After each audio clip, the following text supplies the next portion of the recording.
বাংলা সিনেমার ইতিহাসে এমন অনেক নায়ক নায়িকা আছেন যিনি সিনেমার গল্প পছন্দ হয়নি বলে, অথবা টাকা পয়সায় বনিবনা হয়নি বলে, অথবা সিনেমার ডিরেক্টর বা প্রডিউসার অথবা নায়ক বা নায়িকাকে পছন্দ হয়নি বলে সিনেমাটি ছেড়ে দিয়েছে। সেই সিনেমাতে অন্য কোনো নায়ক বা নায়িকা অভিনয় করেছে, অতঃপর যা হওয়ার তাই হয়, সিনেমাটি হয়ে যায় ইতিহাসের সবচেয়ে ব্যবসা সফল সিনেমা। আর যে নায়ক বা নায়িকা সিনেমাটি ছেড়েছিল তিনি আফসোস করতে থাকেন সারা জীবন ভর। এমন একটি গল্প আমি আফফান মিতুল আপনাদেরকে শোনাব। সনটা 1989 মুক্তি পায় বেদের মেয়ে জ্যোৎস্না নামের একটি সিনেমা। আর সেই সিনেমাটি প্রথমে হল মালিকরা নিতে চায়নি। প্রথম 2-4 দিন সিনেমা হলে কোনো দর্শকই নাই। প্রডিউসারের মাথায় হাত। তিনি ভাবলেন, তবে কি আমি ভুল করলাম? ডিরেক্টর আফসোস করতে লাগলেন, তবে কি আমার প্রথম পরিচালিত সিনেমাটা হয়ে যাবে সুপার ফ্লপ?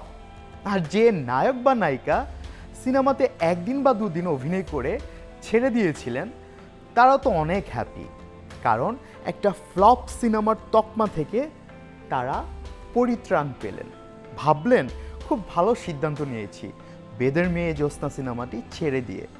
কিন্তু না, খেলা জমে গেছে। এটি ছিল সেই নায়ক বা নায়িকার জন্য জীবনের সবচেয়ে বড় ভুল। আমি বলছি চিত্রনায়ক মাহমুদ কলি এবং চিত্রনায়িকা রোজিনার কথা। অনেকে হয়তো জানেন না, বেদের মেয়ে জ্যোৎস্না সিনেমাতে প্রথম নায়ক ছিলেন মাহমুদ কলি এবং নায়িকা ছিলেন রোজিনা। আমি আরেকটু পিছনে ফিরে যাই। তোজাম্মেল হক বকুল সাদামাটা একজন লোক, নিপাট ভদ্রলোক, হয়তো আধুনিক পোশাকে অভ্যস্ত না, হয়তো শুদ্ধ করে কথা বলতে পারেন না, হয়তো অনেক সুন্দর চেহারা না। রোজিনা আর মাহমুদ কলি যখন বেদের মেয়ে জ্যোৎস্নাতে চুক্তিবদ্ধ হলেন এবং একদিন শুটিংও করেছিলেন, তাদের কাছে মনে হয়েছে তোজাম্মেল হক বকুলের মধ্যে ওই দমটা নাই যে দমে একটা সিনেমা হিট হয়। রোজিনা এবং মাহমুদ কলি তারা দুজনের সাথে কথা বলে সিনেমাতে একদিন শুটিং করে চলে গেল, ডিরেক্টরকে না বলে। ডিরেক্টর খুব অসহায় বোধ করলো, কান্নাকাটি করলো, বলল, আমার প্রথম সিনেমাটাই কি অসম্পূর্ণ থাকবে? তবে কি আমার স্বপ্ন ভঙ্গ হবে? কিন্তু ব্যাপারটা এরকম হলো না। সিনেমার দুজন প্রডিউসার, একজন হচ্ছেন আব্বাস সাহেব আর একজন মতিউর রহমান পানু, তারা বললেন, তুমি ভেঙে পড়ো না, এই ছবিটা হবে, কিন্তু রোজিনার জায়গায় আসবে চিত্রনায়িকা অঞ্জু ঘোষ। কার কপালে কি লেখা থাকে কেউ বলতে পারে না। এটাই হয় সংযোগ, ডেস্টিনি বা ভাগ্য। চিত্রনায়িকা অঞ্জু ঘোষ 1982 সালে ইন্ডাস্ট্রিতে পা রাখলেন। তিনি ছিলেন যাত্রাপালায় নাচতেন, মঞ্চে পারফর্ম করতেন। 1982 সালে তার প্রথম যে সিনেমাটা মুক্তি পায়, ছবিটার নাম সওদাগর। চিত্রনায়ক ওয়াসিমের বিপরীতে তিনি অভিনয় করেছিলেন। ছবির ডিরেক্টর ছিলেন এফ কবির চৌধুরী। ওই ছবিটা ম্যাসিভ হিট হয়। রাতারাতি ওভারনাইট তারকা নায়িকা বনে যান চিত্রনায়িকা অঞ্জু ঘোষ। এরপর ব্যাক টু ব্যাক বেশ কিছু সুপার হিট সিনেমা উপহার দেন। কিন্তু আমি কথা বলছি 80-র দশকের মাঝামাঝি সময়ের কথা। সেটা 1986-87 সন। ওই বছরে অঞ্জু ঘোষ তার কেরিয়ারের সবচেয়ে দুঃসময় পার করছিলেন।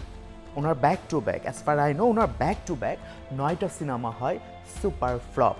কেউ নিতে চাচ্ছিল না অঞ্জু ঘোষকে। মানুষ মনে করছিল অঞ্জু ঘোষ যদি সিনেমাতে থাকে সেই সিনেমাটি হবে ফ্লপ, যার প্রমাণ ব্যাক টু ব্যাক 9টা ছবি ফ্লপ করে গেছে।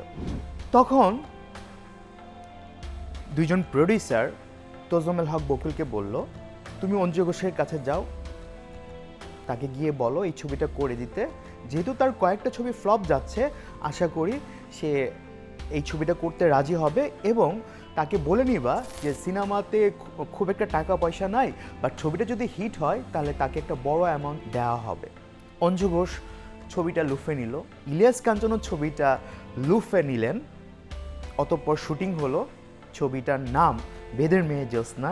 এবং ইলিয়াস কাঞ্চন বা অঞ্জু ঘোষ বা ওই ছবিতে সম্পৃক্ত কলা কৌশলীরা কেউ কি ভেবেছিল বাংলা সিনেমার ইতিহাসে সবচেয়ে আয় করা সিনেমার নাম হবে বেদের মেয়ে জ্যোৎস্না?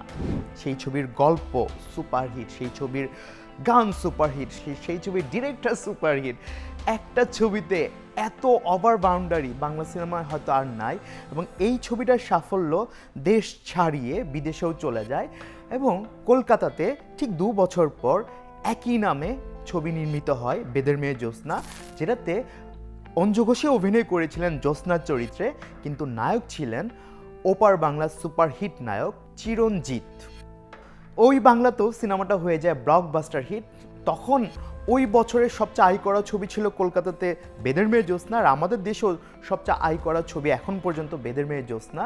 সত্যজিৎ রায়, অস্কার জয়ী সত্যজিৎ রায়, যাকে সিনেমার মানুষরা আইকন আইডল ভাবেন, সেই সত্যজিৎ রায়ের কাছে খবর পৌঁছে গেল যে বেদের মেয়ে জ্যোৎস্না নামে একটা ছবি কলকাতায় হয়েছে এবং সেই ছবিটা দারুণ ব্যবসা সফল হয়েছে। সত্যজিৎ রায় বলেছিলেন নিশ্চয়ই ছবিটার মধ্যে এমন কিছু আছে যে কারণে ছবিটা সুপারহিট হয়েছে, তো এই ছবিটাকে ইগনোর করার কোনো উপায় নাই।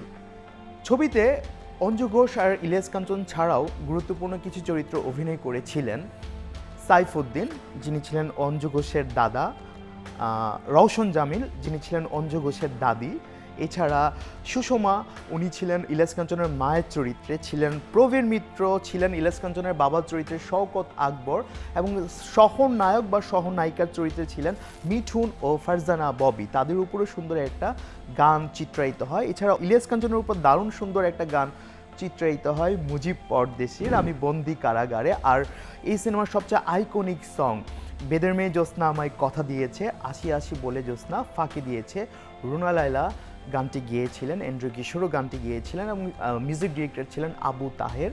সিনেমাটা 1989 সনেই শুধু নয়, এখন পর্যন্ত বাংলা সিনেমার ইতিহাসে যত সিনেমা মুক্তি পেয়েছে সবচেয়ে ব্যবসা সফল সিনেমা বেদের মেয়ে জ্যোৎস্না। এই ছিল বেদের মেয়ে জ্যোৎস্নার আজকের আননোন ফ্যাক্টস। আমি বলবো যে রোজিনা এখনও আফসোস করে বলেন যে ছবিটা ছেড়ে দিয়ে উনি ভুল করেছেন। তো এরকম বলিউড বলেন, হলিউড বলেন, বা ওপার বাংলা বলেন, বা আমাদের এখানেই বলেন, এমন অনেক নায়ক নায়িকা আছে যে ছবিটা তারা ছেড়ে দিয়েছে, সেই ছবিটা অন্য নায়ক নায়িকা করেছে এবং সেই নায়ক নায়িকার সাফল্যের দ্বার খুলে গেছে। এরকম বাংলা সিনেমার আননোন ফ্যাক্টস জানতে, অজানা তথ্য জানতে আমাদের সঙ্গেই থাকবেন। নিশ্চয়ই আগামী পর্বে বাংলা সিনেমার অজানা তথ্য নিয়ে আমি আফফান মিতুল আপনাদের সামনে হাজির হব।